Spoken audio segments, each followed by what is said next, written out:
அழைத்த அழைப்பிலே நிலைத்திருக்காமல் இங்கேயும் அங்கேயும் ஓடும்போது பலரிடத்திலே மிதி வாங்கி ஓடி வந்துவிடுகிறோம். இந்த நாளிலே இந்த வசனம் நம்மோடு கூட பேசுமையானால் நான் நிலைத்திருக்கிறேன் என்பதை, உங்களுடைய அழைப்பிலே நிலைத்திருக்கிறேன் என்று நம்மை அர்ப்பணிப்போம்.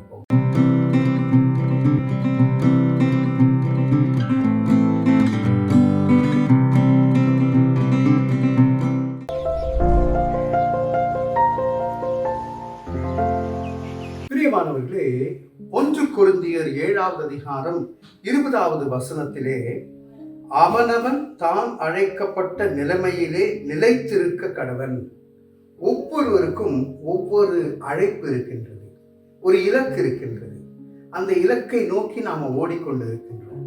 தாயின் வயிற்றிலிருந்து கரு உண்டான முதற்கொண்டு நம்மை பிரித்தெடுத்து ஆண்டவர் நம்மை அபிஷேகம் பண்ணி நம்மை ஓட வைத்திருக்கிற காரணம் ஒரு இலக்கு இருக்கின்றது.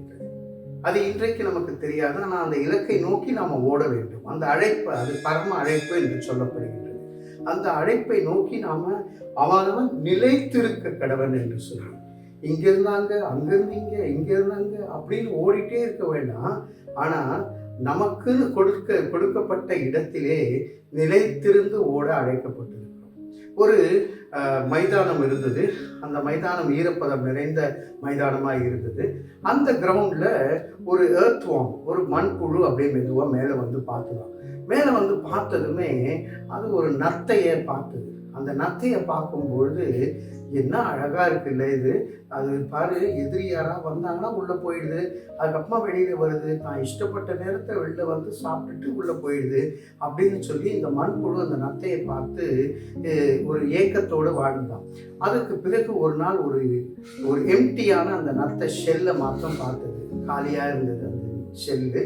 அதுக்குள்ளே போய் இந்த மண்புழு புகுந்து கொண்டு தான், அதுக்குள்ளே போய் புகுந்து கொண்டு ஒரு மாதிரி சந்தோஷமாக இருந்தது. ஒரு நாள் நல்லா இருந்தது.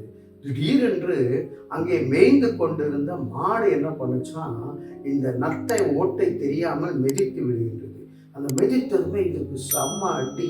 இந்த மண்புழு என்ன செஞ்சுதான், அப்படியே ஓடி தட்டி தடுமாறி அது தன்னுடைய அந்த கோலுக்குள்ளே திரும்ப வந்து அந்த மைதானத்தில் தங்க ஆரம்பிச்சுதான். அப்போ பக்கத்தில் இருந்த இன்னொரு மண்புழு சொல்லிச்சான், நமக்கு ஒழுங்காக இருக்க வேண்டிய இடத்த கடவுள் நியமித்து கொடுத்துருக்கிறாரு, நீ இங்கே இல்லாமல் நீ ஏன் அங்கே ஓடலை, பாரு மிதி வாங்கிட்டு இப்போ வந்திருக்க அப்படின்னு ஒரு வேடிக்கையான கதை.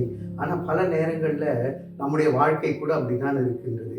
அழைத்த அழைப்பிலே நிலைத்திருக்காமல் இங்கேயும் அங்கேயும் ஓடும்போது பலரிடத்திலே மிதி வாங்கி ஓடி வந்து விடுகின்றோம். இந்த நாளிலே இந்த வசனம் நம்மோடு கூட பேசுமையானால் நான் நிலைத்திருக்கிறேன் ஆண்டவரே, உங்களுடைய அழைப்பிலே நிலைத்திருக்கிறேன் என்று நம்மை அர்ப்பணிப்போம். அன்பின் பரலோக பிதாவே, இதோ கர்த்தாவே, நாங்கள் கூட பலரிடத்திலே பல முறை கர்த்தாவே எங்களுக்கு இருக்கிறதை விட்டு மற்றவர்களுடைய வாழ்க்கையை ஒப்பிட்டு நாங்கள் எங்களுடைய வாழ்க்கையை சீரழித்துக் கொள்கிறோம். கர்த்தாவே, எங்களை நிலைத்திருக்க கர்த்தரிடத்திலே ஒப்புக் கொடுக்கிறோம். ஜீவனுள்ள நல்ல பிதாவே, ஆமேன், ஆமேன்.